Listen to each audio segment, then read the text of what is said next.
Senhoras e senhores, e começa com muito orgulho mais um episódio do Buzz Podcast. Neste episódio, direto do coração da Amazônia, do coração do mundo.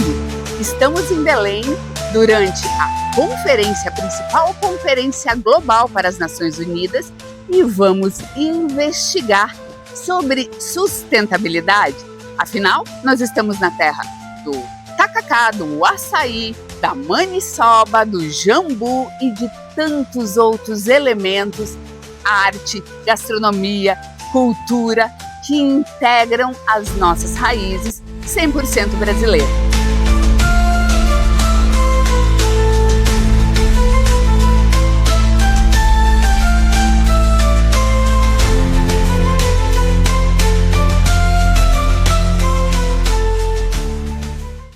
Eu estou aqui às margens da Baía de Guarajá, em Belém, e a cidade ela fica à margem sul do Rio Amazonas e perto da foz com o Oceano Atlântico. Ou seja, nós estamos num ponto estratégico global que concentra, inclusive, aqui a maior floresta tropical do mundo. Aqui nessa região nós temos a Estação das Docas em Belém. Enquanto muitos líderes, porque a gente está durante a conferência, a COP30, discutem sobre o futuro sustentável do mundo, essas pessoas muitas vezes vêm para cá observar vários projetos relacionados à inovação, à energia limpa, muitos deles apresentados aqui. Toda essa cultura, toda essa beleza que também se transforma em conhecimento, que reflete para pesquisas, para medicinas e para tantos outros setores, transporte. Isso só continuará a ficar vivo se a gente respeitar o meio ambiente.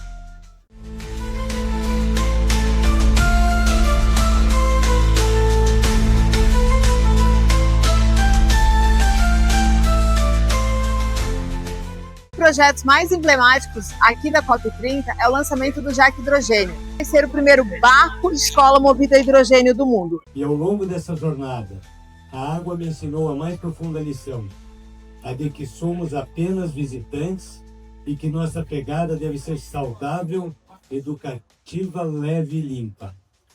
É por isso que estamos aqui hoje, apresentar a primeira escola flutuante do mundo movida a hidrogênio, que ensina, transforma e informa. Lançamos a certeza de que a paixão pelas águas e o dever de preservação podem e devem navegar juntos. Que a jornada do JAC Hidrogênio seja longa, segura e, acima de tudo, educacional. São essas crianças nos quais a gente, dia após dia, nós profissionais de educação, nos plantando sementes, plantando conhecimento, plantando valores que vão certamente direcionar a sociedade para o futuro. E nós temos a responsabilidade de plantar essas sementes com muita qualificação. A gente não pode ser capturado por uma agenda que não seja brasileira. Se nós pensarmos nisso, tem uma enorme janela de oportunidade para pensar em motorização a etanol, a biometano, a hidrogênio, que vai ser um futuro multicombustível. Nós apostamos nesse caminho e vejo esse projeto aqui como uma das formas desse diálogo que o Brasil precisa ter na sociedade brasileira, né? Pensando nos colocando como protagonistas dentro do nosso tamanho, das nossas possibilidades. Somos um grande país, temos uma base empresarial, uma capacidade de engenharia, uma ciência, e podemos estabelecer uma relação de cooperação forte com outras sociedades em torno de uma agenda ativa de futuro. Eu digo inspirar outros empresários, inspirar outros navegadores, inspirar outras indústrias e mostrar que o hidrogênio verde é uma solução para todos? Eu acho que pode ser o hidrogênio verde ou o que for, a bateria, o hidrogênio verde. As pessoas pegam da onde a gente foi, eu peguei de alguém. Alguém me falou de hidrogênio, eu fui para frente. Agora eu mostrei até aqui, vai vir alguém mais jovem, ou melhor, ou tal, e vai desenvolver mais uma coisa. E aí, a ideia básica é salvar o planeta. Amazonas, lugar maravilhoso, meu Brasil gigante. É das transformações que vão nos levar a menores emissões de CO2 para o planeta e, consequentemente, a manutenção do bioma, da biodiversidade, que é tão importante. Natureza em flor, te abraço com todo amor. Tiago é o gerente de ESG do grupo GWM e uma potência industrial no que se refere à sustentabilidade. O motivo, a gente estava falando aí do projeto JAC Hidrogênio, algo super inovador. Eu gostaria de entender por que vocês englobam, qual é o papel da GWM na parceria com esse projeto lançado aí através de uma aliança de grandes empresas. A GWM tem um compromisso global que é zerar as emissões de carbono até 2045. Eu costumo dizer que a gente não pode esperar 2044 para começar esse processo já começou. Na GWM, a gente introduziu aqui uma diversidade de tecnologias, desde carros elétricos, passando por veículos híbridos plug-ins, e mais recentemente, trazendo os veículos Fuel Cell Electric Vehicles. A GWM não faz eletrificação pela eletrificação. A GWM promove a eletrificação para a descarbonização. E a gente precisa olhar para todo esse ecossistema, desde os veículos que a gente produz para os nossos clientes finais, olhando também para toda a logística que envolve a produção desse veículo. Por isso é tão importante pensar a eletrificação e as células combustível que transformam o hidrogênio com o oxigênio do nosso espaço em energia elétrica, para movimentar desde um caminhão até um barco como esse. O primeiro caminhão hidrogênio chegou esse ano aqui no Brasil, junto com a inauguração da nossa fábrica, como parte de um projeto de pesquisa e desenvolvimento. Mas na China a gente já tem mais de 2.000 caminhões rodando com a tecnologia da GWM de células combustível, que utilizam o hidrogênio para produzir energia elétrica para movimentar esses caminhões. Agora a gente tem um barco na China e um barco aqui no Brasil para começar esse desenvolvimento, essa aplicação do hidrogênio para descarbonizar o transporte marítimo. O que você acha dessa iniciativa em termos do projeto JAC de trazer educação? Qual que vai ser o impacto disso? Tanto na indústria naval, quanto em termos de educação, na tua opinião, e o envolvimento de vocês nesse processo? Esse projeto da JAC é extremamente pioneiro. Primeiro porque ele traz uma tecnologia que até então ela é pouco empregada ainda na parte naval, que já ganha as estradas na China, em outros países do mundo, e que chega aqui ao Brasil, mas é um dos primeiros projetos que permite você utilizar o hidrogênio embarcado em navios para fazer a descarbonização do transporte marítimo e, ao mesmo tempo, auxiliar no trabalho da pesquisa. O projeto do Barco JAC vai ajudar a gente a estudar um pouquinho melhor a costa brasileira e a entender todos os impactos das mudanças climáticas, pensando como as universidades podem trabalhar com pesquisas provendo dados para políticas públicas, pensar em mudanças, em ações que podem ser... Saúde, tudo. Qual que é a tua visão de futuro? Se fala muito, vai ficar mais barato, questão de custos. Por exemplo, a gente queria que você falasse um pouco dos carros também, né, que chegando cada vez mais com força no Brasil. Quais são as novidades? Qual é a grande novidade? E tu acha que é a grande tendência mesmo com a infraestrutura ainda em desenvolvimento no Brasil? Olha, o lema da GWM é o Hello Tomorrow. Aquilo que as outras montadoras estão projetando para o futuro, a gente está fazendo agora. O processo de eletrificação é um caminho sem volta, por um motivo muito simples. Enquanto a eficiência térmica de um veículo a combustão convencional é de 30%, 40% no máximo, ou seja, 60% de energia você perde na forma de calor. O motor elétrico ele tem 90%, 95% de eficiência térmica, ou seja, você desperdiça no máximo 5% dessa energia na forma de calor. Por isso que os motores elétricos estão ganhando cada dia mais espaço no transporte, na transição energética dos automóveis. A GWM oferece carros elétricos. Se você roda 200, 300 km por dia, talvez a melhor solução seja um Hora 03, um carro elétrico que vai permitir que você vá rodar de São Paulo a Campinas e voltar sem maiores problemas, com uma autonomia de 300, 400 quilômetros. Você já tem carros adaptados para as diversas necessidades. Exatamente. Agora, a gente sabe que o Brasil é um país de dimensões continentais, que nem sempre todo mundo tem capacidade de recarregar o seu carro ou na residência ou no local de trabalho. Considerando esse cenário também, a GWM introduziu veículos híbridos, que são aqueles que têm um motor elétrico e um motor a combustão trabalhando em conjunto. Os veículos híbridos tendem a ser 30% mais eficientes do que os veículos convencionais a combustão. E a gente tem os veículos híbridos plug-ins, que unem o melhor dos dois mundos. Você pode dirigir no seu dia a dia como um carro elétrico, mas se você precisar fazer uma viagem mais longa e a bateria chegar a menos de 10%, o motor a combustão vai entrar em funcionamento para garantir essa autonomia. Ou seja, esse tipo de veículo vai te entregar uma autonomia de até 1.000 km, combinando o motor elétrico e o motor a combustão. Mas a gente precisa ir além e pensar nessa transição, inclusive com as células combustível. Para isso, a gente está trazendo os Fuel Cell Electric Vehicles. São veículos elétricos, mas que em vez de terem baterias muito grandes, eles têm cilindros de hidrogênio que vão transformar esse hidrogênio em energia elétrica para movimentar o veículo. E aí a gente tem empregado essa tecnologia principalmente na área de descarbonização da logística, pensando muito em caminhões. Então, a GWM trouxe o primeiro caminhão a hidrogênio da América Latina aqui no Brasil para iniciar os testes agora em São Paulo e em outros estados da federação para entender o comportamento dessa tecnologia no ambiente, nas condições brasileiras. Você pretende lançar esse caminhão? Esse caminhão chegou agora como uma parte de pesquisa e desenvolvimento, mas a mesma tecnologia que está embarcada nesse caminhão está embarcada também agora no projeto JAC, nesse barco que você está vendo aqui atrás e que a gente está apresentando num momento muito especial, que é a COP30, que é a COP que veio discutir como fazer essa transição energética. Hidrogênio. O hidrogênio ele pode ser feito de diferentes fontes. Existe, por exemplo, o hidrogênio verde, que é o hidrogênio feito de fontes renováveis, do caso do JAC. que é o que vai ser empregado aqui no projeto JAC. O hidrogênio verde ele é feito a partir de um processo chamado eletrólise, que basicamente é você dar um choque na água para separar as moléculas de hidrogênio e oxigênio. Então você armazena esse hidrogênio. Utilizando energia renovável, como a energia solar, a energia das hidrelétricas brasileiras ou da energia eólica, você vai produzir um hidrogênio zero emissão de carbono. Esse hidrogênio vai ser armazenado em cilindros que vão estar dentro de caminhões ou de barcos.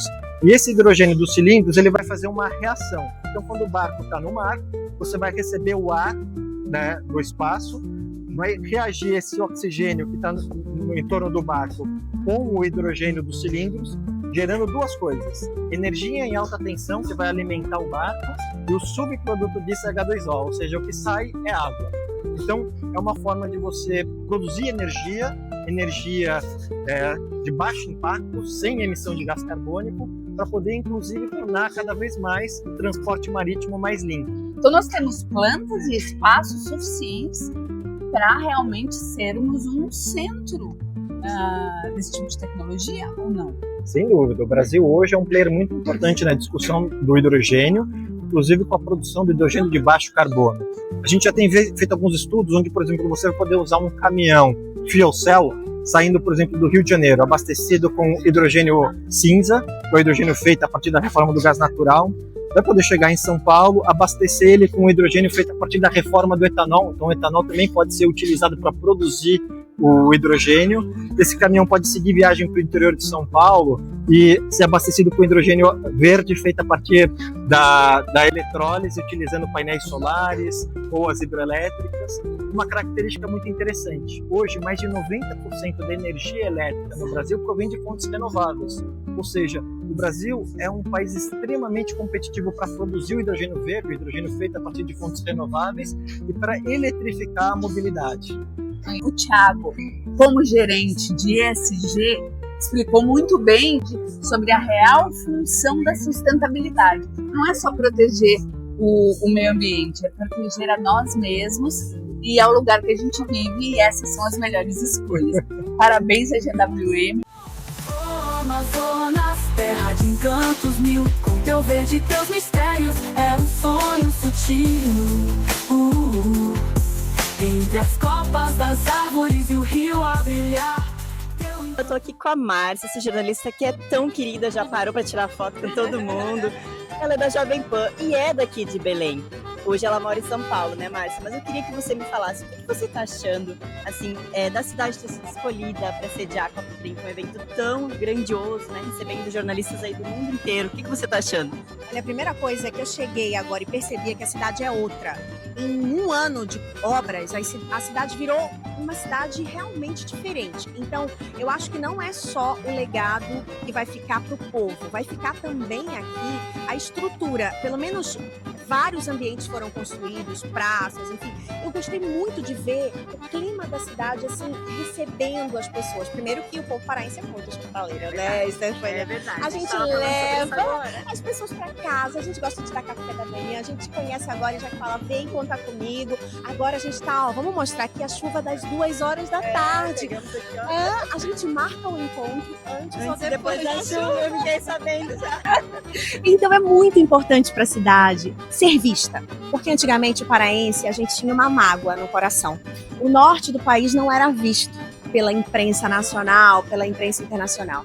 Então, quando você recebe um evento como esse, parece que a gente se sente visto, se sente valorizado. E o orgulho do paraense, assim, aumentou num nível. Tanto que, ai de alguém que eu ouço falar mal dessa terra. Até lá no meu trabalho em São Paulo, eu falo, olha, não pode falar mal de Belém perto da Márcia, que ela briga.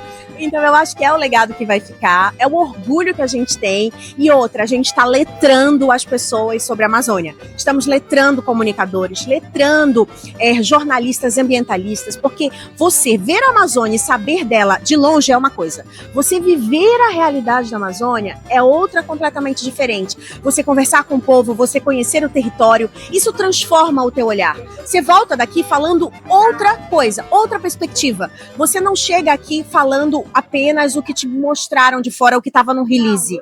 Você consegue passar a energia. Então eu acho que essa é a grande diferença da comunicação, assim, de investir numa boa comunicação. Quando você manda para cá as pessoas para viverem isso, elas já mostram de outra forma. E aí o norte começa a ser visto também valorizado. Porque antes pensavam assim, o norte é atrasado, o norte é esquecido. Não. Aqui a gente tem tecnologia, a gente tem investimento em ciência, a gente tem a fauna e a flora, que não tem lugar nenhum no mundo. Amazônia, né? A Amazônia. Ouro, né? Então eu te mando essa pergunta também. O que você tá achando? Eu tô amando. Mas para finalizar, a gente tá falando tanto em sustentabilidade.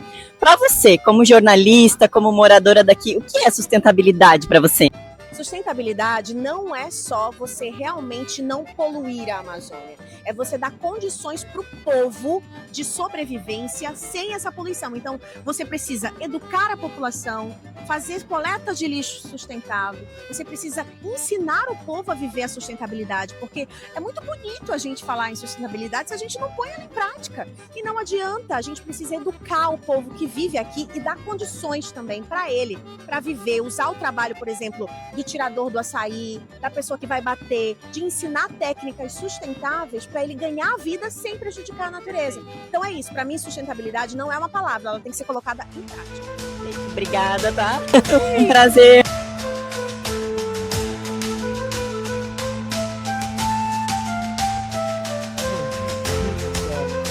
Realização da COP, fazendo essa visita a um barco excepcional que promete, eu diria, revolucionar, contribuir muito com a transição energética. O Brasil tem muitos rios, uma costa extraordinária, e é um combustível que eu acho que veio para ficar.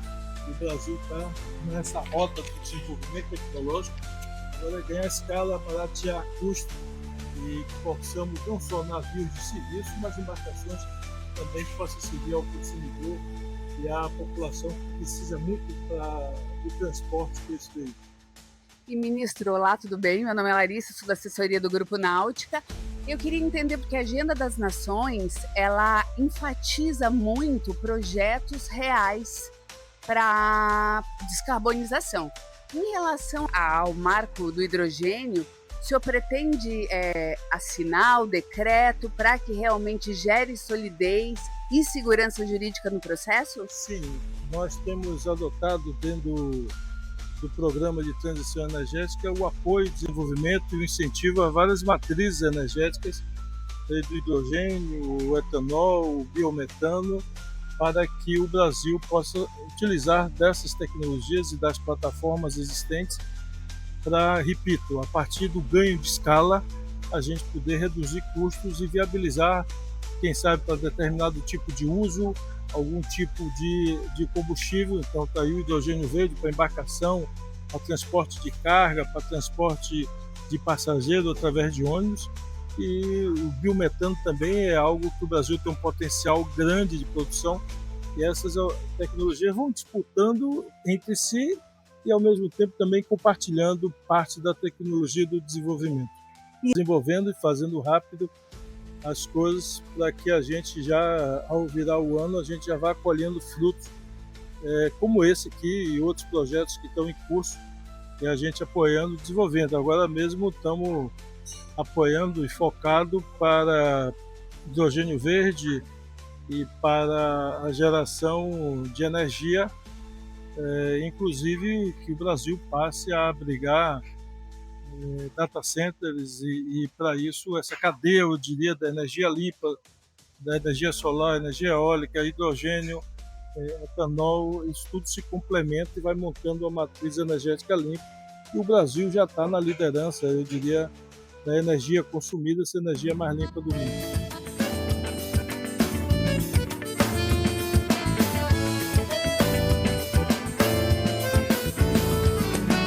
Você define sustentabilidade para as pessoas? Tu vê tanto equipamento e uma pessoa de casa, como que ela fala? O que eu tenho a ver com isso? Esse é um desafio enorme e que eu vejo esse desafio ser incorporado na própria COP. O embaixador André Corrêa do Lago, presidente da COP, ele falou isso. A gente quer aproximar as discussões das pessoas. A gente quer que as pessoas participem dos debates.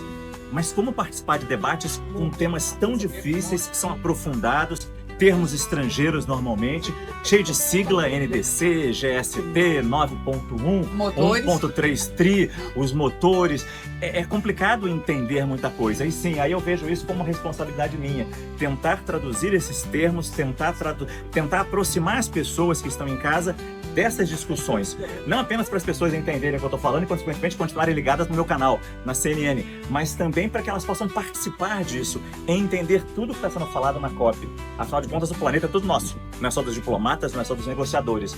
E, normalmente, as pessoas que estão em casa são as que primeiro vão sofrer os eventos climáticos extremos, as consequências. Então a gente precisa traduzir isso muito bem para que todos entendam o que está sendo discutido e de alguma forma torcer para que elas se envolvam nessa discussão, participem disso, nem que seja na conversa de bar, entendeu? Mas tentar atraí-las nessa conversa. A minha função é um pouco isso, é traduzir essa sustentabilidade em termos práticos. Então quando eu venho para um barco que funciona com um motor que no futuro não vai poluir, olha que forma simples de falar que todas as empresas podem fazer isso. Não é só um barco, é o carro, é a indústria que faz tijolo, é a indústria que faz móvel. Por que tem uma chaminé em cima se pode fazer algo que sai água só? Vamos buscar isso. É mais caro? Vamos tentar baratear. Tem que ter financiamento? Governo, vamos financiar. Enfim, é difícil fazer essa tradução, porque eu também preciso entender disso, e eu não entendo nada. Eu preciso da ajuda de assessores, eu preciso da ajuda de quem entende, para tentar traduzir isso e deixar palatável para quem nos assiste. Mas isso é inspirador, sabe por quê? Porque você é o tipo de jornalista que está aqui no barco, você foi nos motores, você com toda humildade entendeu como funciona. Isso é inspirador, então parabéns e muito obrigada por tudo isso. É importante o jornalismo para todos. Obrigada. Valeu, obrigado, foi um prazer.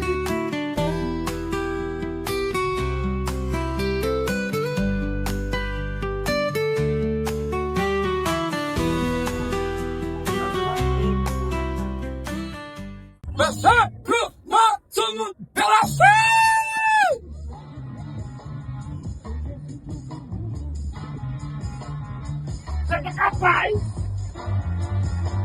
Enquanto me arrumar, hein? Da Rotas acompanhou desde o início lá da conversação, né? Acompanhou depois as maquetes dos boat shows. E agora para mim é uma felicidade imensa. E eu imagino para você de estar dentro desse barco e de ver que é uma realidade, né? Queria ver, então, que você falasse um pouquinho, né, dessa iniciativa e o quanto vai impactar no setor náutico. Bom, Estefânia, acontece que, como você disse, né, era um projeto que se tornou realidade. Desculpa, eu estou um pouco rouco, mas dá para falar. Hoje a gente está apresentando na COP o que é essa primeira etapa, né? Se você pensar como o Acobar, como o mercado náutico, o mercado marítimo também, principalmente o náutico, que é o nosso setor, né? Quando se fala em transição energética, é algo de muita responsabilidade. Todos têm que estar atentos, a gente tem que pensar em como descarbonizar o planeta. Isso, se não for feito, nós vamos sofrer sérias consequências, né? Muita coisa já se sofre, né? E a tendência era de piorar. Então essas iniciativas são fundamentais, eu acho que a gente deixa um legado para que realmente as ações sejam feitas para a descarbonização. Aqui, no caso, essa primeira etapa, esse barco que está sendo apresentado, ele tem uma solução toda em hidrogênio que gera energia para o barco todo. Tudo que funciona no barco, ar-condicionado, chuveiro, a cozinha, navegação, tudo é gerado por uma célula de combustível que recebe o hidrogênio e o oxigênio e gera energia. Esse hidrogênio ele é armazenado em cilindros a 350 bar de pressão, pressurizado, né? Isso dá uma autonomia muito grande e uma vez essa energia sendo gerada, ela não tem emissões. Então é zero emissão, o que gera disso é vapor de água. Então está aí a contribuição na transição energética, né? Isso é a primeira etapa. Tem uma segunda etapa que esse barco vai receber os motores da MAN, da Alemanha, que em parceria com a CMB.TECH da Inglaterra foi desenvolvido um sistema de injeção de hidrogênio no motor. Então você imagina que é um motor dual fuel, ele é diesel, mas ele recebe o hidrogênio.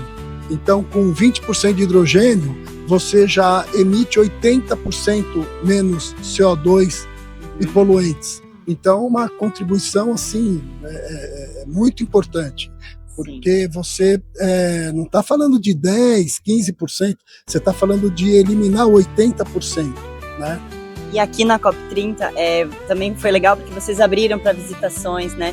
O pessoal participou muito, fizeram filas aí quilométricas, né? Muito legal, muito bacana também mostrar na prática, né, para as pessoas o quanto esse projeto é o início, né, também, como vocês costumam falar, é um exemplo para que outras empresas também apostem nesse hidrogênio. Exatamente, e você vê, a gente tem uma parceria com a GWM, que é chinesa, mas é o primeiro barco no mundo que recebe a solução. Então isso daí é fruto de ação, né? De você acreditar, implantar. Então, como você disse, serve de exemplo. E o barco, ele é a sensação da COP, né?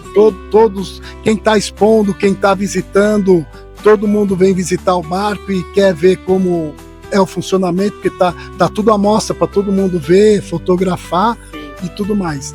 E uma última etapa, que é a terceira etapa do projeto, envolve um outro barco que também já está pronto, está em construção a parte de equipamentos, mas o barco em si já existe.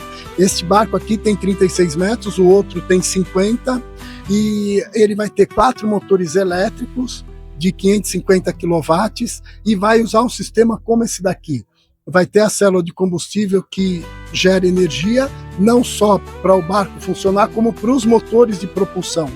E o que é inédito nesse barco de 50 metros, que não tem no mundo, é ter o eletrolisador que vai tirar o hidrogênio da água e armazenar, né, para poder funcionar. Exatamente. Legal. Então, autossuficiente. Totalmente. Você tira a água do mar, dessaliniza ela, aí gera o hidrogênio e o oxigênio, você separa, né, a molécula e armazena o hidrogênio. O oxigênio que sobra também é muito puro. Sim. Pode ser engarrafado, doado para hospitais, legal, porque ele é completamente puro. Então aí fecha um ciclo 100% verde e acho que é a contribuição aí na transição energética. Para finalizar, então, Eduardo, a gente está falando muito de sustentabilidade, aqui todo mundo está falando de sustentabilidade, mas para você, Eduardo Coluna, o que é sustentabilidade? Sustentabilidade, eu acho que é você melhorar o que existe e não piorar, né? Eu acho que quando você tem um ciclo virtuoso, é sustentável. tudo que você faz, que você faz um upgrade, você melhora e não piora e não degrada, né? Eu acho que a sustentabilidade vale para tudo. Nós estamos aqui só com um exemplo, né?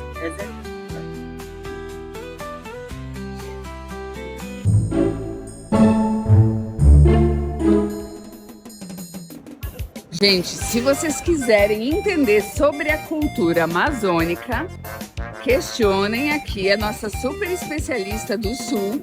Filhote. Filhote eu já sei o que é um peixe, a gente já comeu bastante, agora tá legal já. Aqui tem filé de cabelinho, é uma espécie de peruca que eles fazem ali com molho de limão siciliano. O que é o cabelinho? É uma espécie de peruca, assim, sabe? Eles fazem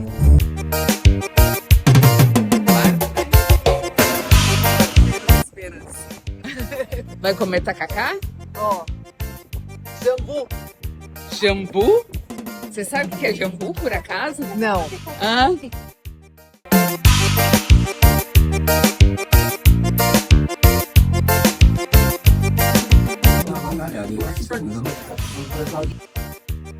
Ela adorou?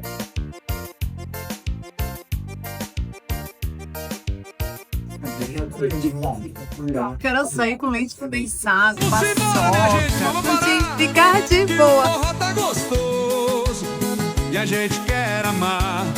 Aperta o abraço e deixa o corpo falar.